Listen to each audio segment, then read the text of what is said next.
Buenos días a todos los oyentes de Radio María.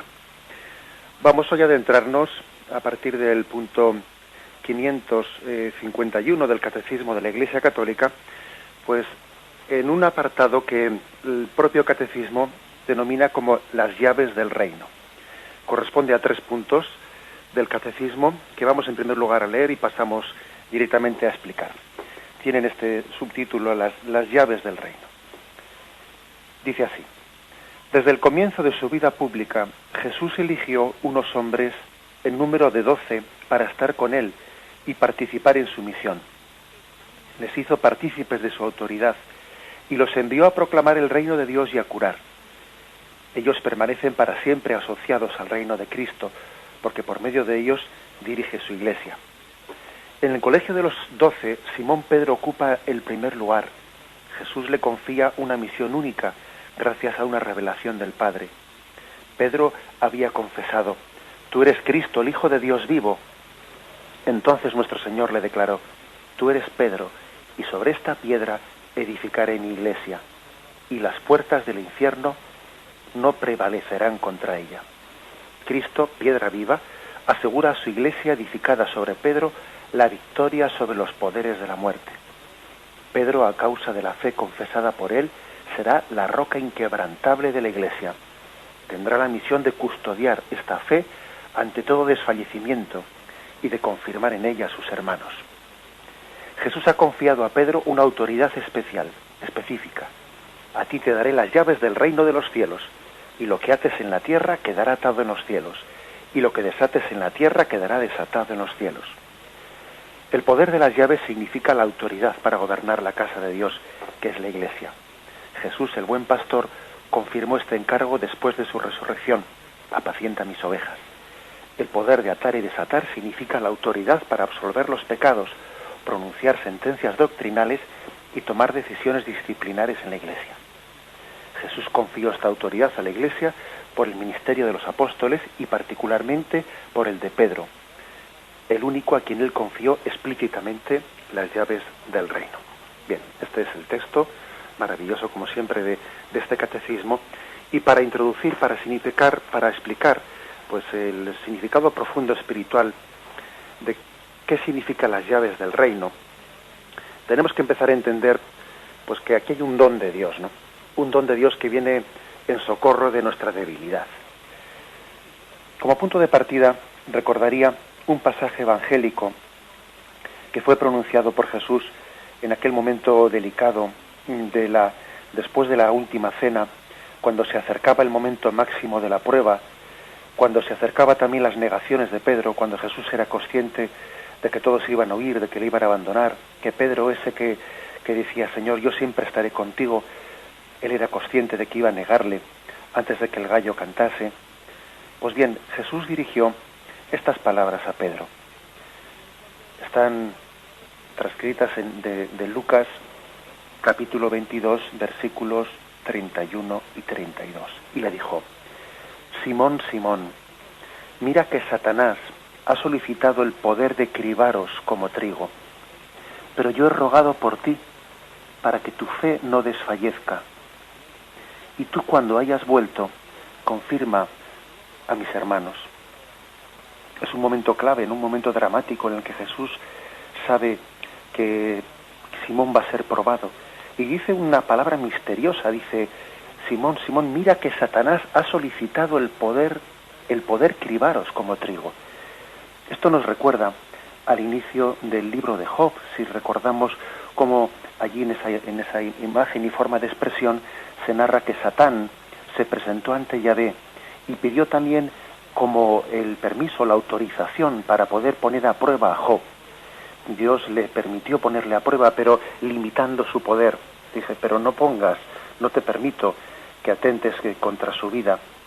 Es decir, parece que hay una providencia en la que Dios permite la tentación para que salgamos fortalecidos de ella. La tentación puede llegar a convertirse en instrumento de santificación. Bien, hay una prueba, pues, de Satanás que va a poner a prueba a Pedro que está pues de alguna manera siendo pues el que encabeza ese grupo de apóstoles. En ese texto evangélico deducimos dos cosas. Primero, que Jesús va a rezar de una forma muy especial por Pedro para superar esa tentación, que él le ha encomendado la tarea de confirmar la fe en sus hermanos, y Jesús va a orar especialmente por él. La oración de Getsemaní en la que Jesús ora es una oración especial por su iglesia, por Pedro. Pedro será instrumento de Jesús para que los cristianos no sean cribados por Satanás, porque le dice: yo he rogado por ti para que tu fe no desfallezca, y tú, cuando hayas vuelto de tu caída, confirma a mis hermanos. Es pues un texto que nos expresa todo el drama que se está viviendo detrás de este don de Cristo a su iglesia en Pedro. Hay un drama, que es el drama de que Satanás nos tienta al error, nos quiere apartar de la verdad.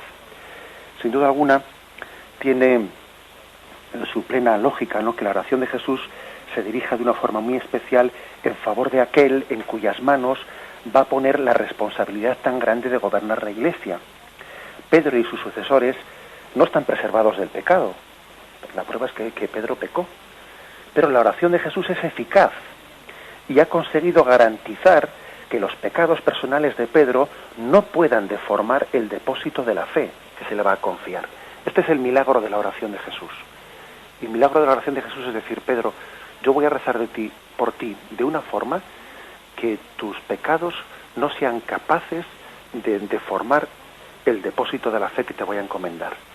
Voy a rezar por ti de una forma que esa vasija de barro, que contiene un tesoro tan grande, aunque sea tan frágil la vasija, pues no haga el milagro de no derramar, de no desperdiciar el contenido que tiene dentro. Bien, este es el don de Cristo a su iglesia. Este es el don del primado, de la cátedra de Pedro, lo que nosotros llamamos esa asistencia del Espíritu Santo al Papa. No se trata de un privilegio reivindicado por la Iglesia, eso es absurdo, es una perspectiva errónea, sino que es un don de Cristo a su Iglesia, fruto de la oración de Cristo al Padre, que fue escuchada por el Padre por su misericordia. Jesús no permite que quedemos a merced del error, sembrado por quien es el príncipe de la mentira, por Satanás. El magisterio pontificio, el magisterio del Papa, es como una tabla de salvación de Cristo, que nos preserva de ser engañados.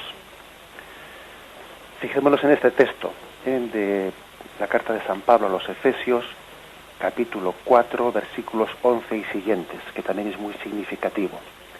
Dice: Él mismo dio a unos el ser apóstoles, a otros profetas, a otros evangelizadores, a otros pastores y maestros, para el recto ordenamiento de los santos, en orden a las funciones del ministerio, para edificación del cuerpo de Cristo, para que lleguemos todos a la unidad de la fe y al conocimiento pleno del Hijo de Dios, al estado de hombre perfecto, a la madurez de la plenitud de Cristo. Y ahora añade: para que no seamos ya niños llevados a la deriva y zarandeados por cualquier viento de doctrina, a merced de la malicia humana y de la astucia que conduce engañosamente al error. Es decir, el hombre, fruto de la debilidad en la que ha quedado por el pecado original y por nuestra historia de pecado, pues es como un niño zarandeado a la deriva, como una hoja que es zarandeada por el viento de un sitio a otro, de no ser que la gracia de Cristo le sostenga y le preserve del error. Y este es el don que Cristo nos ha hecho en Pedro y en sus sucesores, que confirman nuestra fe, que ha hecho que ese hombre sea sostenido por la gracia y nos preserve del error, nos permita confesar con certeza la fe y nos libere pues de la mayor de las esclavitudes, que pues una gran esclavitud no solo es la debilidad de la carne, una gran esclavitud es la oscuridad de la mente, el no saber dónde está la verdad, el no saber dónde está la certeza. Esa todavía es mayor esclavitud que la debilidad de la carne. Mayor esclavitud es la falta de la luz de la fe. Por eso creo que en primer lugar entender estos capítulos estos puntos del catecismo sobre las llaves del reino es entender el don de Cristo, que tiene misericordia de la debilidad de nuestro entendimiento. Gracias sean dadas al Altísimo por su misericordia. Escuchamos un momento de música para reflexionar.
Pues bien, dentro de este texto, especialmente del Evangelio de San Mateo, en el que Cristo pone en manos de Pedro las llaves del reino, hay un aspecto importante, y es el hecho de que Jesús llame a Simón Pedro. Parece que le rebautiza. Tú, Simón, tú eres Pedro. Bien, es curioso que Jesús pone un apelativo a Simón.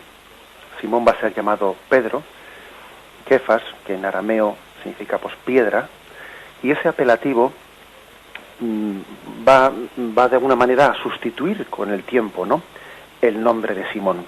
Es curioso porque a otros apóstoles también se les llama en el Evangelio con distintos apelativos, pero sin embargo esos apelativos no sustituyeron sus nombres. Bueno, fueron de alguna manera apelativos que en un momento determinado se utilizaron, pero luego volvieron a llamarse o volvieron a ser llamados por su nombre personal.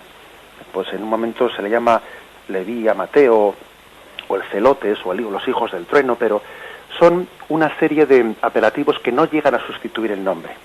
No es el caso de Simón, porque a Simón, cuando Jesús le llama Pedro, le está verdaderamente cambiando su nombre, le está rebautizando, como decimos popularmente, ¿no?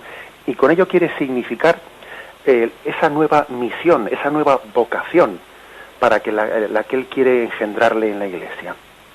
Si Jesús quiere llamarle a Simón piedra, que ese es el significado de Kefas, piedra, es porque quiere con ello significar la nueva vocación que le ha dado. Además llama la atención que después, al traducir ese término del arameo al griego, se vieron como obligados a poner exactamente la palabra que en griego significa piedra o roca, kefa. Que lo importante pues no era el sonido de la palabra, sino el significado que tenía. Jesús le había llamado piedra. Bien, ¿qué significa este término? Sin duda alguna, dicen los escrituristas que la traducción más correcta no es tanto piedra cuanto roca. La imagen es la roca, una roca segura y protectora, que con frecuencia en la Sagrada Escritura pues se nos narra. Por ejemplo, tenemos el Salmo 31, el versículo 3, dice: sé para mí una roca de refugio, alcázar fuerte que me salve, pues mi roca eres tú, mi fortaleza, por tu nombre me guías y diriges. Es hermoso este salmo, en el que entendemos, ¿no?, pues que Dios nos protege como roca salvadora. Igualmente tenemos también en el Salmo 19, Yahvé, mi roca y baluarte, mi liberador, mi Dios, la peña en que me amparo, mi escudo y fuerza de mi salvación, mi ciudadela, mi alcázar y mi refugio. Invoco a Yahvé, que es digno de alabanza, y quedo a salvo de mis enemigos. Bien, vemos en qué sentido es utilizada la palabra roca en la Sagrada Escritura. Llama también Jesús en el Evangelio hombre prudente al que ha construido su casa sobre roca firme, y sin embargo es insensato el que ha construido su casa sobre arena, porque cuando sobrevienen las tempestades, pues arramblan con la casa. Es sensato, por lo tanto, construir la casa sobre roca, y es insensato lo contrario. También en la Sagrada Escritura, en el primitivo cristianismo, se le llamaba a Cristo la piedra angular, desechada por los hombres, pero que Dios constituyó la piedra angular. Y la piedra angular es aquella que hace que todo el edificio quede ensamblado. En ella se apoyan todos los nervios de la construcción. Es significativo que el mismo Pedro, a quien Jesús llamó Kefas, piedra, roca, el mismo Pedro, cuando predicó quién era Jesús, él habló de que era la piedra angular. Así lo tenemos en la Hechos de los Apóstoles 4:11. Aquella que vosotros rechazasteis, Dios lo ha constituido piedra angular. Es decir, aquí hay un don muy grande de Cristo a su Iglesia, que es que ese ser roca, esa seguridad que los hombres únicamente podemos tener en Dios, esa seguridad que no pueden dar los hombres, que solamente puede dar Dios, ese ser roca, Dios por don de pura misericordia y amor lo ha otorgado también a Pedro. Pedro participa no por mérito propio, no por su naturaleza, que es una naturaleza frágil, tan de barro como la que el que habla y como la que los que estáis escuchando. No por su naturaleza, no por sus méritos, sino por pura misericordia, Cristo le ha dado a Pedro el participar del ser roca, para que tengamos donde asirnos, para que no seamos fácil presa de la tentación de todo viento de doctrina. Eso es lo que significa el término Kefas. Tú, Simón, eres piedra, eres Pedro. Sobre esta piedra edificaré mi iglesia. Vamos, por lo tanto, a reflexionar un momento, porque ciertamente de la afirmación de que Pedro es roca viene después la consecuencia. Las puertas del infierno, que significan los poderes de la muerte y de la destrucción, no podrán contra esta roca. No podrán. De la afirmación de la roca viene pues esa seguridad de que nada hemos de temer, firmemente unidos a la roca. La seguridad de Dios ha sido dada por misericordia a Pedro. Lo meditamos un momento.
La segunda imagen que Jesús mismo utiliza en el momento de darle esas llaves del reino, pues es precisamente esta, la de las llaves. Tú, Simón, eres Pedro, a ti te daré las llaves.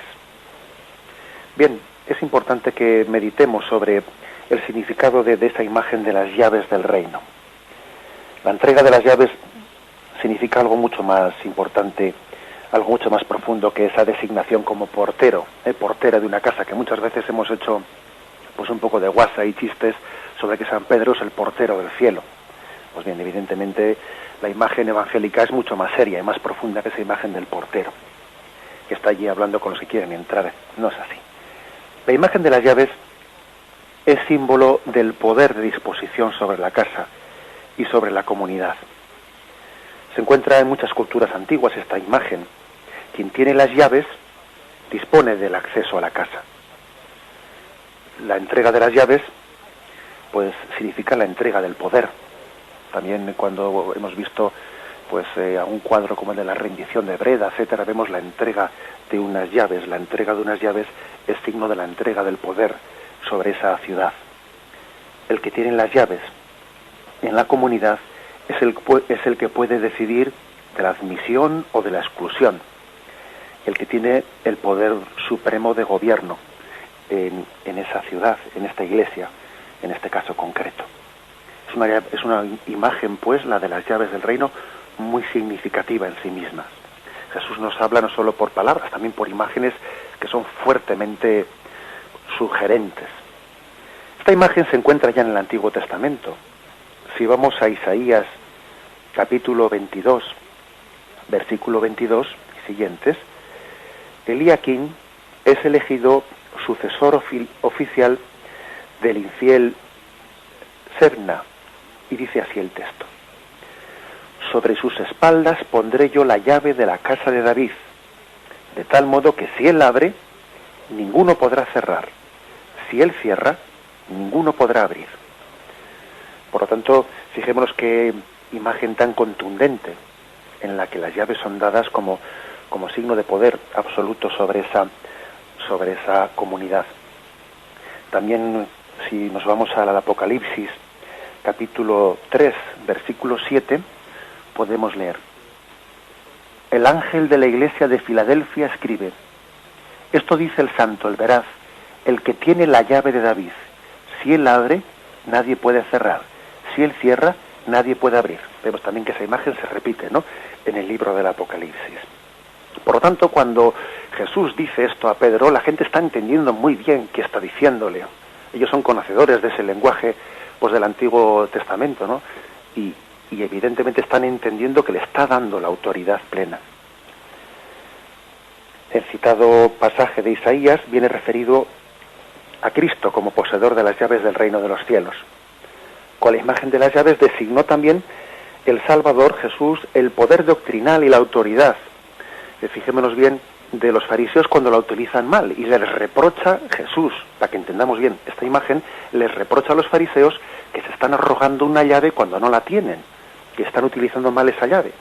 Por ejemplo, vamos a verlo así en Lucas 11:52, que es un texto pues también muy ilustrativo para entender qué significa esto de la llave. Lucas 11:52 dice: «Ay de vosotros, los legalistas, que os habéis llevado la llave de la ciencia. No entrasteis vosotros, y a los que están entrando se lo habéis impedido». Es decir, les reprocha que tengan una llave, que estén utilizando una llave, se han llevado una llave, y como que parece que pretenden gobernar la casa del reino de Dios indebidamente, y no permiten entrar a quien tiene que entrar, y sin embargo a quien no debían dejarle entrar, le están dejando entrar. Es decir, les reprocha el que se estén adueñando incorrectamente de esa llave que Dios no les ha otorgado. Pues bien, esa es la llave que Dios le da a Pedro.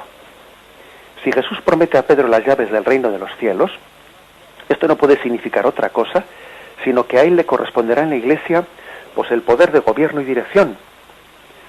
Ser portador de las llaves y administrador quiere decir que él tiene que discernir, decidir qué es lo que es recto conforme a la economía de Dios y lo que debe ser considerado como permitido o prohibido. Este es el poder de enseñar y de gobernar, que luego esta imagen es completada por otra, la de atar y desatar. Se le promete a Pedro también, tiene que ser entendido como un verdadero poder de jurisdicción por parte de Pedro. Así lo ha interpretado la tradición de la Iglesia, Cristo le da a Pedro un poder de jurisdicción sobre su iglesia. A Pedro le corresponderá la plenitud de ese poder en el que participan también los otros apóstoles, porque es cierto que esta imagen del atar y desatar, Jesús no únicamente se la dijo a Pedro, sino que también se la dijo al colegio apostólico, al resto de los apóstoles: lo que atéis en la tierra quedará atado en el cielo, lo que desatéis en la tierra quedará desatado en el cielo. También ese poder de jurisdicción se lo da al resto de los apóstoles. Pero es verdad que el conjunto de las tres imágenes, la de la piedra, la de las llaves y la del atar y desatar, únicamente se la dio a Pedro.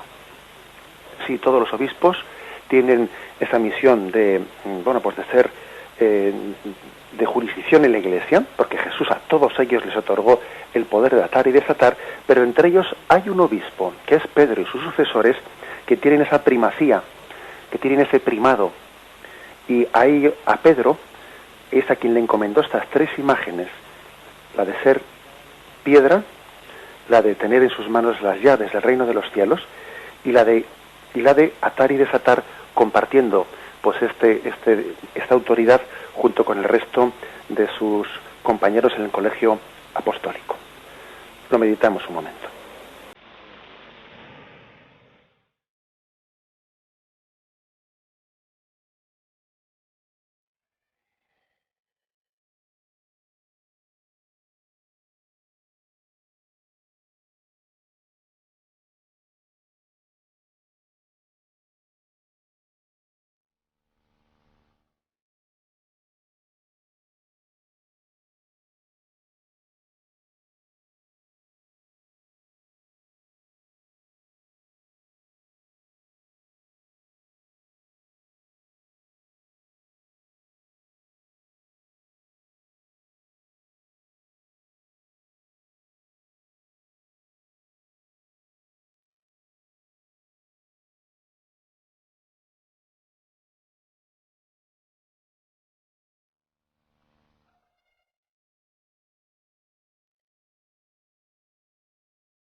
Este texto que estamos hoy comentando, del Evangelio de San Mateo, a ti, Pedro, te darán las llaves del reino de los cielos, es un texto que lo que hace es confirmar el hecho de que en los evangelios pues la figura de Pedro aparece con una figura de primacía sobre el resto de los apóstoles. De hecho, hay una gran diferencia del número de veces que es citado el nombre de Pedro sobre el resto de los apóstoles. En algunos estudios se recoge que el nombre de Pedro es citado 140 veces, y el apóstol que le sigue en segundo lugar pues es San Juan, con 40 veces. Como vemos, una gran diferencia entre las 140 y las 40 veces en las que es citado el apóstol San Juan. Hay pues una primacía. Pedro representa a la hora de responder al resto de los apóstoles, tiene una primacía otorgada por Cristo y reconocida por el resto de sus de compañeros en ese colegio apostólico que Jesús instituyó. Pero ¿qué significa esto de la primacía? Porque es que a veces nosotros lo entendemos mal, el mundo lo entiende mal. Muchas veces el mundo se piensa que eso de la primacía es, pues eso, no un chollo. Tú fíjate que debe ser eso, ¿no? De ser alguien tan importante, de ser alguien que todo el mundo esté en torno a él, ¿no? Que todo el mundo le esté coreando, que parece que puede llegar a tener pues el ego subido, ¿no? A veces el mundo entiende, los hombres, entendemos que la primacía pues es una especie de privilegio que un hombre tiene, ¿no? Que puede llegar un poco como a embriagarse en su propia gloria. A veces el mundo lo entiende así. ¿Qué es la palabra? O sea, ¿qué significa esa primacía que Jesús le concedió a Pedro? Yo creo que para entenderlo hay un texto hermosísimo que os invito a que escuchemos y a que meditemos un poco y veamos luz en él. Es el Evangelio de San Juan, capítulo 21, versículos del 15 al 19. Es prácticamente el final del Evangelio de San Juan, en una de las apariciones pues que Jesús resucitado tiene a sus discípulos. Jesús se encuentra con ese Simón al que después le ha llamado Pedro, finalmente, y con él está repasando, pues, está volviendo a encontrarse con él después de la triple negación. Viene aquí como una triple afirmación, ¿no?, de su yo, a pesar del pecado que has cometido, vuelvo a confirmarte esa tarea que te encomendé. No me arrepiento, a pesar de tu pecado, de lo que te constituí como roca, como piedra. No me escandalizo de tu pecado. Lo sabía, Pedro, sabía de tu debilidad. Yo vuelvo a confirmarte en presencia de todos como roca de esta iglesia. Dice así el texto. Después de haber comido, dice Jesús a Simón Pedro: Simón de Juan, ¿me amas más que estos? Le dice él: sí, Señor, tú sabes que te quiero. Le dice Jesús: apacienta mis corderos. Vuelve a decirle por segunda vez: Simón de Juan, ¿me amas? Le dice él: sí, Señor, tú sabes que te quiero. Jesús dice: apacienta mis ovejas. Le dice por tercera vez: Simón de Juan, ¿me quieres? Se entristeció Pedro de que le preguntase por tercera vez: ¿me quieres?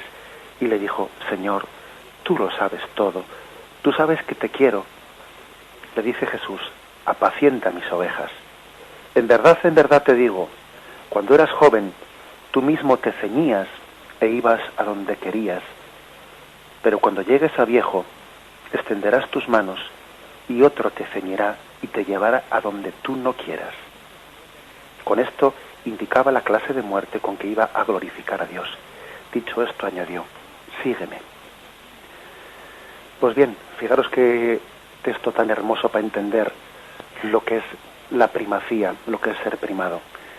Vittorio Messori, un famoso periodista italiano especializado en la información religiosa, echaba mano de este texto para recordar, pues, esos años, ese testimonio maravilloso que nos dio Juan Pablo II en los años últimos de su pontificado, en los que nos enseñó gráficamente qué significa esto de ser primado. Cuando ya Juan Pablo II no podía moverse por sus propios medios, cuando era llevado, pues, prácticamente en un carro que era desplazado con unas ruedas, que bueno, pues no era exactamente una silla de ruedas, pero era muy próximo a ello, ¿no? Cuando era desplazado, cuando no tenía fuerzas humanas para moverse, decía Vittorio Messori en un artículo escrito, decía: yo recordaba al verle caminar en ese carro y al verle avanzar lentamente por el centro de la Basílica de San Pedro, recordaba aquellas palabras del Evangelio de San Juan: cuando eras joven, tú mismo te ceñías e ibas a donde querías, pero cuando llegues a viejo, extenderás tus manos y otro te ceñirá y te llevará a donde tú no quieras. Es decir, la primacía no es hacer lo que a uno le dé la gana. La primacía no es buscar la comodidad.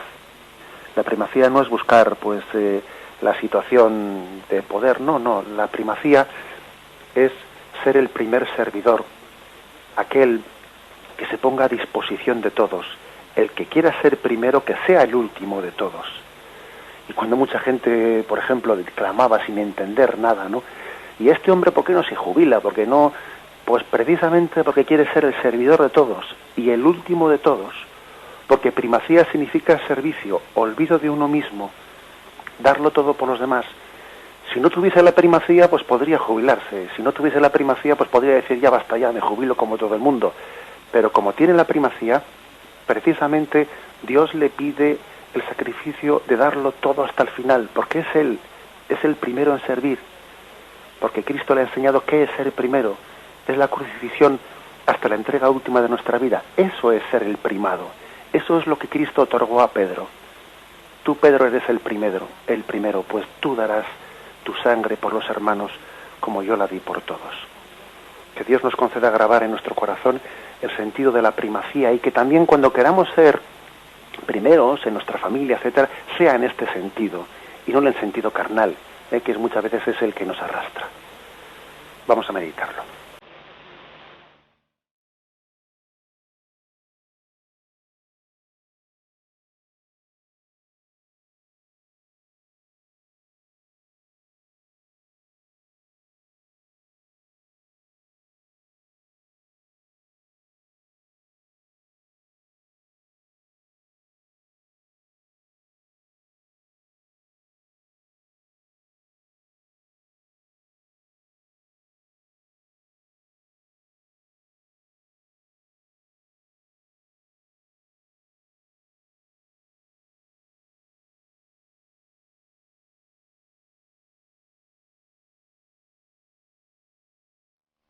Pues bien, esta primacía de Pedro, que fue otorgada por Jesucristo, la comunidad cristiana la entendió desde un primer momento y así la vivió y así la respetó y entendió que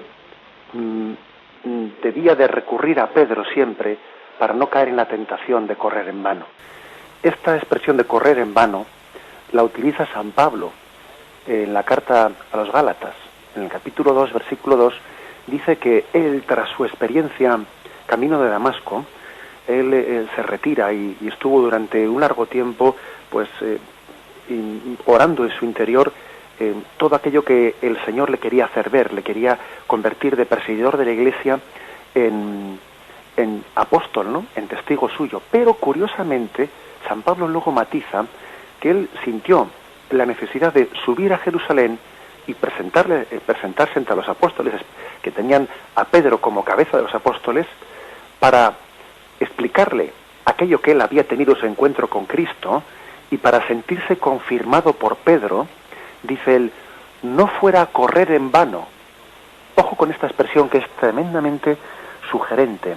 Pablo mismo, que ha tenido una revelación y un encuentro personal con Jesucristo, sin embargo, sabe que no puede fiarse solamente de su experiencia personal, de su experiencia subjetiva, sino que debe de presentarse ante Pedro y ante el resto de los apóstoles para que sea confirmada esa experiencia de encuentro de Cristo que él ha tenido.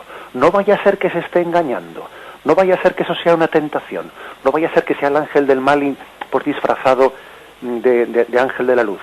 Y entonces Pablo sube a Jerusalén y recibe la confirmación por parte de Pedro y del colegio apostólico. Es hermosa esa expresión que Pablo utiliza, no fuera a correr en vano, no estuviese corriendo en vano. Pues sí, también nosotros tenemos que confrontar nuestras experiencias espirituales con Pedro, con el magisterio de la Iglesia, no sea que estemos corriendo en vano, no sea que estemos siendo engañados. Creo que es hermoso eso, cómo la primitiva comunidad cristiana entendió ese ser primado.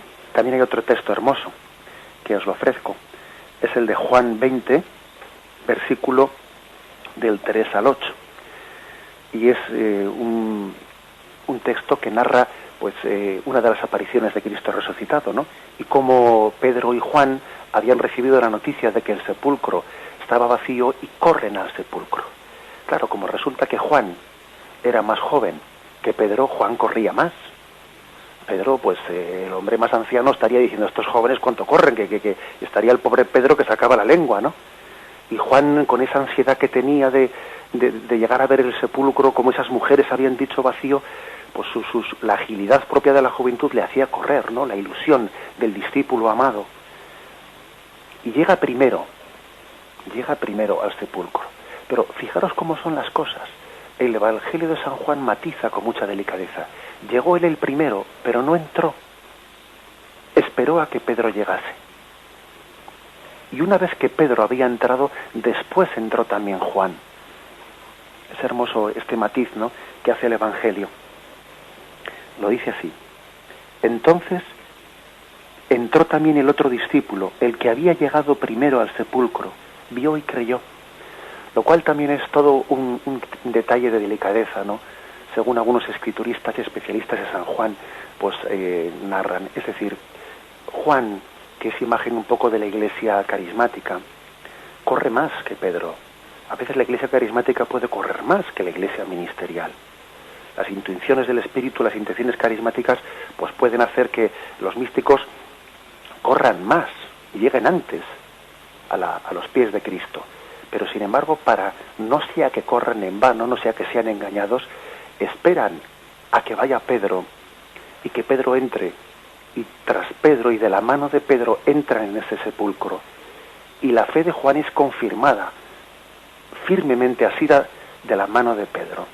Es todo un reflejo de ese equilibrio que hay en la iglesia entre la iglesia ministerial y la iglesia carismática, que a veces parece que se quieren contraponer, ¿no?, como si fuesen dos carismas contrapuestos. No, y están en plena sintonía uno del otro. Es algo que hemos visto hermosamente pues en el pontificado de Juan Pablo II, ¿no? Pues cómo Juan Pablo II ha ido de la mano de la Madre Teresa de Calcuta. y esa foto tan famosa que hemos visto de la Madre Teresa y el Papa Juan Pablo bajando unas escalinatas, ¿no? La Madre Teresa iba en la primera y la agarraba de la mano Juan Pablo II y parecía que tiraba de él. Y Juan Pablo II seguía gustosamente a esa mano que tiraba de él. Padre, tenemos un oyente desde Madrid. Adelante, pues ya vamos a dar bien las llamadas. Podéis llamar al teléfono 917 107 700. Hola, buenos días. Muy buenos días. Buenos días. Sí, por favor. Era en principio para animaros. Las palabras que he escuchado esta mañana, ojalá... Me parece que hay una comunicación ahí un poco complicada. Me parece que nos estaban hablando desde un móvil. A ver, ¿se retoma esa llamada? Bien, me parece que se ha cortado esa comunicación. Si hay alguna otra... ¿Sí? ¿Se escuchará? Tenemos un problema con la llamada. Bueno, pues de acuerdo. Si se vuelve a entrar, pues nos lo dices. Los oyentes que quieran, pues pueden llamar, porque ya prácticamente ya hemos terminado la exposición. Concluyo con eso, concluyo diciendo pues que sencillamente os invito a que leáis ese texto de Juan 20, versículo 3-8, y lo leáis bajo ese matiz, ¿no? Bajo el matiz de cómo Pedro es un referente para San Juan, y aunque Juan corra más, él quiere que Pedro entre primero y se siente confirmado con la presencia de Pedro. Bien, ponemos un momento de música y pasamos las llamadas.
Sí, buenas, ¿con quién hablamos?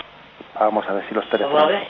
Hola, buenos días. Buenos días. Buenos días, ¿con quién hablamos? Con Eloísa. Eloísa, buenos días. ¿Qué nos cuentas, Mire, Eloísa? lo primero que voy a decirle es que desearle mucha suerte, y es el primer día que está usted ahí. Sí, pues prácticamente sí, porque ayer fue un poco el debut. Sí, sí, precisamente hizo una introducción que después siguió el catecismo de la Iglesia Católica. Sí. Entonces yo apunté aquí los 4 pilares que usted decía que estaba basado la fe cristiana. Entonces yo apunté el credo, sacramento, mandamiento y Padre Nuestro. Sí, eso es. Mire, entonces yo digo el credo para que creemos. Sí. Los sacramentos es lo que no me dio tiempo a anotarlo. Los sacramentos es para alimentarnos. Exactamente, eso. Después el mandamiento vivir. Y Padre Nuestro oración. Exactamente. Entonces lo tenía aquí escrito y esto era lo que me faltaba. Pero de todas las maneras, lo primero que quería decirle, que tenga mucha suerte y que el Señor le asista en esta tarea tan hermosa como es enseñar a todos los cristianos el catecismo de la Iglesia Católica, como el Padre Julio bien ha venido enseñándonos y que tanto lo recordamos. Eso. Desearle esa suerte, y todos los días estamos aquí anotando y aprendiendo. Nada, y usted que lo vea, como se dice. Muchísimas gracias, Padre. Venga, adelante. A ver, otra llamada, ¿con quién hablamos? Buenos días. Buenos días. Soy Concha. Muy buenas, Concha, buenos días. Bueno, primero dar gracias a Dios porque tenemos la doctrina, teología pura y dura, dirían, como los jóvenes dicen, ¿no? Porque me ha encantado toda la exposición maravillosa y me ha trasladado, porque realmente ahí estamos todos en el sínodo de los obispos con Pedro en Roma en estos días, ¿no? Ahí estamos. Y me ha emocionado y me ha encantado porque ha sido clarísimo y directo todo lo que ha dicho, justo en estos días que estamos ahí todos pendientes de que la Iglesia nos ilumine y nos ayude y todo. Que Dios les bendiga a todos. Bueno, pues viene muy bien ese recordatorio que hace de que estamos unidos al sínodo, que en estos momentos está en Roma, y es una clara imagen del primado de Pedro unido con el colegio apostólico. Por eso, ahí estamos orando continuamente. Está. Adelante, muy bien, muchísimas gracias. Vamos a ver, ¿alguna otra llamada? ¿Con quién hablamos? A ver, ¿nos escucha alguien? Padre, no tenemos más llamadas. De acuerdo, paremos un momento de música.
Buenos días, ¿con quién hablamos?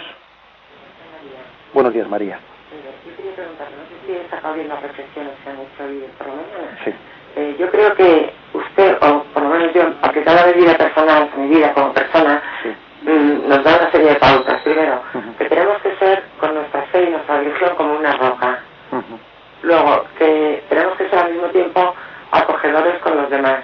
Uh-huh. Y luego ya ha tocado el tema de lo que hace Dios en el cielo, que no quede desatado en la tierra. Uh-huh. Entonces, ¿qué importancia le da usted a estos matrimonios que se están separando, anulando y que quieren seguir aferrados a la roca y de repente se rompe por una ley o por lo que quieran, tipo de divorcio express? Ya. Y luego cómo aplicar todo ese sufrimiento que llevas intrínseco contigo otra vez en retomar el amor a Dios. De acuerdo, muy bien, hace una pregunta profunda. Bien, si le parece le respondo por la radio.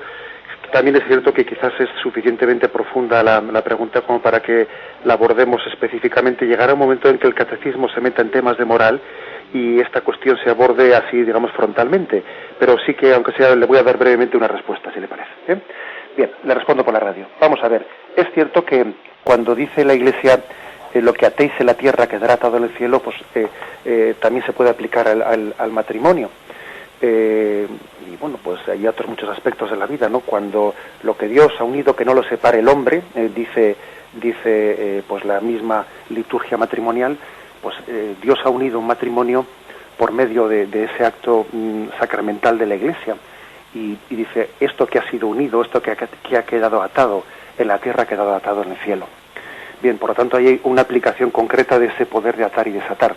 También ese poder que Dios ha constituido, pues también de alguna manera se expresa cuando la Iglesia pues hace un estudio concreto pues de lo que puede ser una posible nulidad matrimonial. O sea, si se estudia, no estoy hablando de ningún tipo de trampas ni cosas por el estilo, que a veces pues está un poco en el ambiente que puede existir, ¿no? Sino que estoy refiriéndome a que las cosas se hagan correctamente.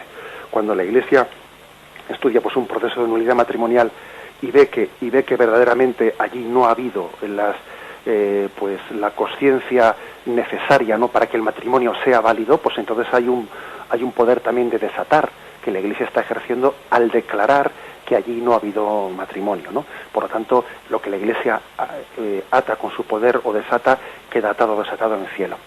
Bien, creo que esa es un poco una pregunta que usted hacía. Lo que sí que es cierto es que el hombre no, por su cuenta y riesgo, por su subjetividad, pensándose que él quiere ser fiel, o mejor dicho, quiere ser feliz por sus caminos propios, él no tiene el poder de atar o desatar lo que Dios ha atado. Si Dios a uno le ha dado el don del matrimonio, pues él va a ser feliz pues por ese camino, y no huyendo de él, no escapando de él, no siendo infiel al camino del matrimonio, aunque le exija cruz, aunque en un momento determinado pues él tenga que pagar al mal con bien, aunque por ejemplo el Señor le pida una cruz muy grande, que sea la de no haber recibido en el matrimonio todo lo que él quisiera haber recibido. Sin embargo, en ese caso, pues el Señor premia ese abrazarse a la cruz. Creo que es un poco una respuesta así muy ligera a lo que usted me estaba planteando, que como le digo, pues responderemos con mucha más profundidad cuando lleguen a esos capítulos. Bien, ¿alguna llamada más que tengamos pendiente? Sí, tenemos 3 llamadas. Adelante, así las atendemos. ¿Con quién hablamos? Hola, padre, buenos días. Muy buenos días. Muchas gracias por el programa tan perfecto y tan conciso que nos está explicando. Solamente me gustaría que explicara un poquito qué es ser cribada como trigo. Es una palabra que una vez oí que me gustaría que la aclarara. Y otra que, bueno, que si el programa se podría repetir a lo largo del día en otro momento, porque quizás este programa tan enriquecedor sería bueno que se repitiera. Bueno, muy bien, de acuerdo. Un abrazo. Muy bien, muchísimas gracias. Le respondo por la radio. La expresión ser cribado como trigo, pues es una expresión que podríamos referirla ser puesto a prueba. Es decir, el trigo es cribado y de alguna forma es puesto a prueba. Se le separa de todo lo que pueda ser otra cosa distinta. El momento de cribar a uno se le pone a prueba, pero se purifica. Cuando el trigo se criba y es zarandeado, al mismo tiempo que corre el riesgo de ser desparramado, también se está purificando de todas sus impurezas. Entonces, ahí hay una imagen, por lo tanto, de que sí, Dios permite que seamos tentados, pero en la misma prueba hay una ocasión de purificación.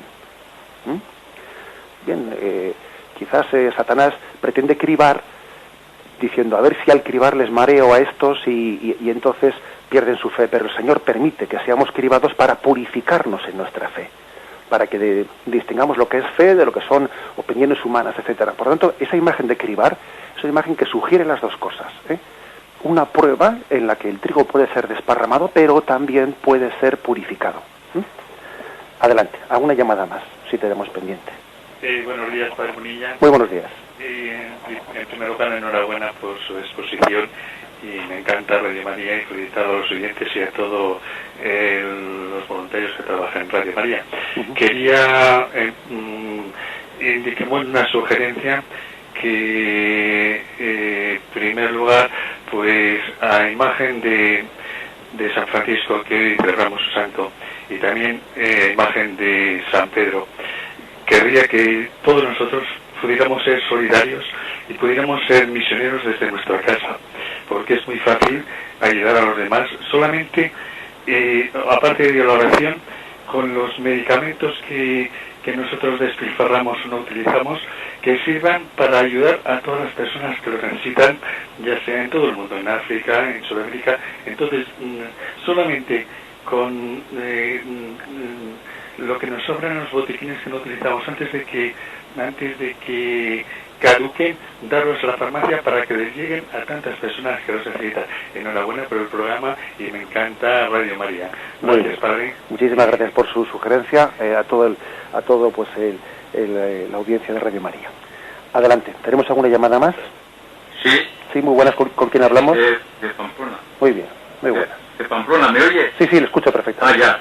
Dos cositas muy cortas porque tienen ustedes muy poco tiempo. Sí. Que una, que en relación con San Pedro y San Pablo que usted ha estado explicando, sí, yo considero que para no confundirnos deberíamos estar con un teléfono puesto en un oído en la tierra y el otro en el Espíritu Santo, para que las cosas de este mundo en general, hablo genéricamente, no nos confundan, porque aquí con mucha sencillez, con mucha facilidad nos confunden, porque somos humanos y somos tremendamente frágiles y eso. Entonces, con mucha frecuencia conectar también con el Espíritu Santo y entonces no nos confundimos, siempre que haya una predisposición y una autenticidad. Esto, una cosa esto, y la segunda, en relación a la oración, que oración no solamente es el rosario, que me encanta, y otras oraciones, sino también es el sufrimiento, que a mí me toca sufrir mucho, por cierto. El sufrimiento y el cotidiano actuar en nuestra vida familiar, colectiva, laboral, de la calle, nuestra forma de actuar, también es todo eso es oración. Para que la gente, aunque no rece demasiado, lo que se dice normalmente rezo, que no se preocupe demasiado, que su actuar es correcto, que también es oración. Un beso y un abrazo a todos. De acuerdo. Y en sus sufrimientos de usted también le invitamos a que, unidos a Cristo, pues sean... Yo ofrezco por mi purificación y por la purificación y salvación de la humanidad. De acuerdo, así está. Unido a la cruz de Jesús, a Dios un beso. Adelante, muchísimas gracias. Pues bien, creo que estamos ya con el tiempo cumplido, que nos hemos pasado un poco también. Bueno, pues nos despedimos de toda la audiencia, dando gracias por su fidelidad, alabando al Señor por poder tener este momento de compartir nuestra fe, y mañana, si Dios mediante, si Él quiere, pues nos juntaremos también para continuar en otro rato de reflexión. Gracias por todo. Alabado sea Jesucristo.